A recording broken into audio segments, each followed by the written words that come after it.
মাদ্রাসার মনোনয়ন জমাকে ঘিরে উত্তপ্ত নন্দীগ্রাম। গুমগড় হাই মাদ্রাসায় মনোনয়ন জমা ঘিরে উত্তেজনা। সিপিআইএমকে মনোনয়ন জমা দিতে না দিয়ে হকি স্টিক দিয়ে বেধড়ক মারধর তৃণমূলের।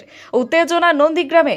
নন্দীগ্রামের গুমগড় হাই মাদ্রাসার পরিচালন কমিটির নির্বাচন ঘিরে ফের উত্তপ্ত নন্দীগ্রাম। সিপিআইএমকে মনোনয়ন জমা করতে দিল না তৃণমূল। হকি স্টিক দিয়ে বেধড়ক মারধর সিপিআইএম নেতা কর্মীদের। মারধরের জেরে হাত ভাঙল সিপিআইএম এর নন্দীগ্রাম এরিয়া কমিটির সম্পাদক মহাদেব ভূঁইয়ার। তাকে ইতিমধ্যেই নন্দীগ্রাম সুপার স্পেশালিটি হাসপাতালে নিয়ে যাওয়া হয়েছে। এছাড়াও একাধিক সিপিআইএম নেতা কর্মী গুরুতর জখম হয়েছেন।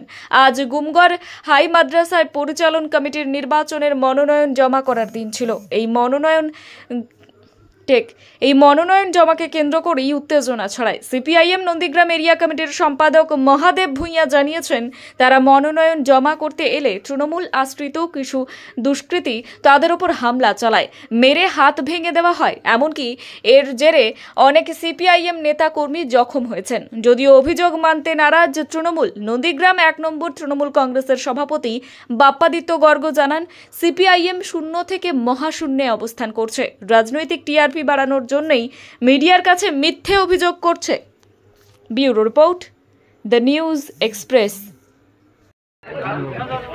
আমি বলছি অভিযোগটা তো সম্পূর্ণ ভিত্তিহীন। কেন না, এই গুমগড় হাই মাদ্রাসার যে নির্বাচন এই নির্বাচনে আপনারা যদি ওদের ছবিটা আপনাদের কাছে থাকে, আপনারা দেখাতে পারবেন না যে এই গুমগড় হাই মাদ্রাসার যারা অভিভাবক, সেই অভিভাবকরা ওদের সঙ্গে নেই।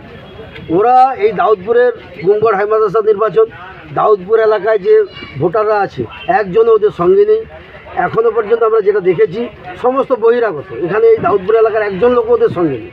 সমস্ত বহিরাগত কিছু সিপিএমের ক্যাডারকে নিয়ে এসে এই দাউদপুরের শান্ত এলাকাকে অশান্ত করার চেষ্টা করছে। এবং আমি আপনাদের বলি, আজকের এই নন্দীগ্রাম 1 নম্বর ব্লকে দুটো জায়গায় নির্বাচনে নমিনেশন ফাইল চলছে। একটা হচ্ছে সোনাচূড়া কৃষি উন্নয়ন সমবায় সমিতিতে, আরেকটি আমাদের গুমগড় হাই মাদ্রাসা।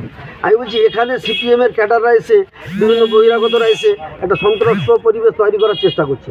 আমি তো সোনাচূড়াতে কোথাও ওদেরকে দেখতে পাইনি, আমরা পাশে যখন হরিপুরে ভোট হয়েছিল দেখতে পাইনি, ভেকুটিয়াতে কদিন আগে নির্বাচন হয়েছে সেখানে দেখতে পাইনি।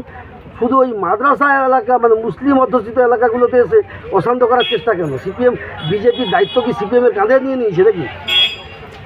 এটা আমার সিপিএমের নেতৃত্বদের কাছে প্রশ্ন। আপনাদের পক্ষ থেকে বাধার সৃষ্টি করা হয়েছে কেন? বাধার কিছু নেই, এরা বহিরাগত এলাকায় অশান্তি করতে আসছে। এরা তো এই দাউদপুর এলাকাতে যেভাবে লুটেপুটে 2007 সালে এখানে মানুষ সিপিএমের যে সন্ত্রাসের কথা মানুষ ভুলে যায়নি, সেই কথা মানুষের এখনও পর্যন্ত মনে আছে। সেই কারণে সিপিএমের মতো এই লাল পতাকা দেখলে মানুষ ভয় পায়, আতঙ্কিত হয়। সেটা কোনোভাবে দাউদপুরের মানুষ এটাকে পছন্দ করছে না। আজকে তারা তো কোনো পতাকা ছাড়াই তারা এসেছিলেন। তারা কারা?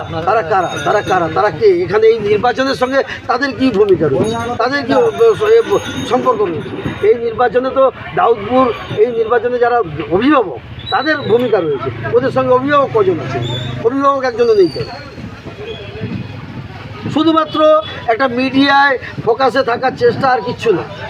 শুধুমাত্র একটা চেষ্টা যে আমরা জনমানুষে দেখাতে চাই যে আমরা বেঁচে আছি।